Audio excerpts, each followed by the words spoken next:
Imagine turning 18, finally making good money, and applying for your first apartment. But you get denied. You try getting a car. Denied. The system looks at you and essentially says, "We don't know you." This gauge represents your credit score, which ranges from 300 to 850. It acts as a trust metric for banks. Lenders look at this number to answer one simple question: can this person borrow money and pay it back responsibly? If you have never borrowed money, you start with no data. But you do not need to be rich to push that needle up to a very good score of 700 or higher. You just need a step-by-step strategy. The strict prerequisite for this strategy is discipline. You have to treat your new credit card exactly like a debit card. If you do not already have the cash in your checking account to pay for an item, you do not buy it. Overcoming the barrier of zero credit has nothing to do with your income. It is entirely a test of money management. You are systematically proving to lenders that you are reliable. Step 1 for a complete beginner is getting a secured credit card. This is the safest entry point into the system. Here's how it works. You give the bank a small, refundable cash deposit. That exact amount becomes your spending limit. Several options are designed to be beginner-friendly. The Discover It Secured, Capital One Platinum Secured, and Chime Credit Builder are highly popular starting points.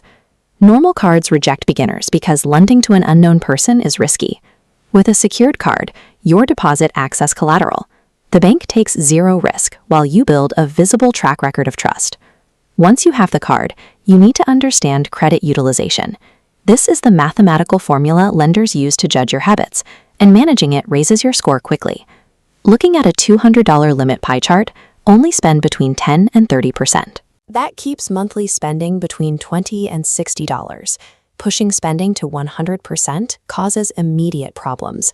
High utilization signals desperation, dropping your score. Remember, banks are always observing your spending behavior. They give you access to a pool of money specifically to see how much restraint you exercise. Leaving available credit untouched looks highly responsible. The quickest way to destroy your progress is a missed payment. A single late mark stays on your profile for years, severely restricting borrowing options. To prevent this, you need to eliminate human error entirely. Log into your banking app right away and turn on automatic payments. There is a specific setting you must verify here. Set the system to pay the full statement balance. Do not select the minimum payment option. Paying the full amount clears out a widespread myth. You do not need to carry debt from month to month to build credit. Paying interest is completely unnecessary. Another strategy to accelerate your progress is becoming an authorized user. If a relative has a long history of on-time payments, adding your name to their account copies their good history to your Blink profile. However, this requires absolute trust. Because profiles are linked, if that relative misses a payment or maxes out their card, your score drops alongside theirs. Mastering credit as a beginner boils down to relying on automation to guarantee a perfect payment record, while deliberately avoiding interest charges. As months pass, your account builds credit age. The length of your history accounts for a significant portion of your score.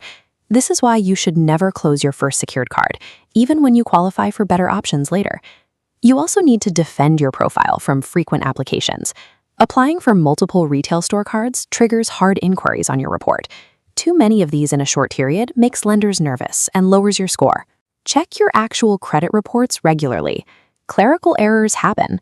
Wrong balances or incorrect late payments can appear on your file, and you must dispute them to keep your record clean.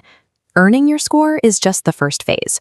Protecting that profile from impulsive applications and reporting errors maintains a healthy score over the long term.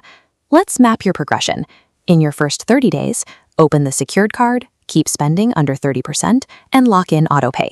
At the 6-month mark, your official credit score materializes. After 12 months, you typically unlock the upgrade to an unsecured card. This 12-month foundation translates into concrete financial leverage. Your rental applications get approved. You qualify for cheaper car loans. Over time, those lower interest rates keep thousands of dollars in your pocket. A high score does not define your worth. It is strictly a financial tool. True success means living below your means, avoiding unnecessary debt, and forcing the credit system to work to your advantage.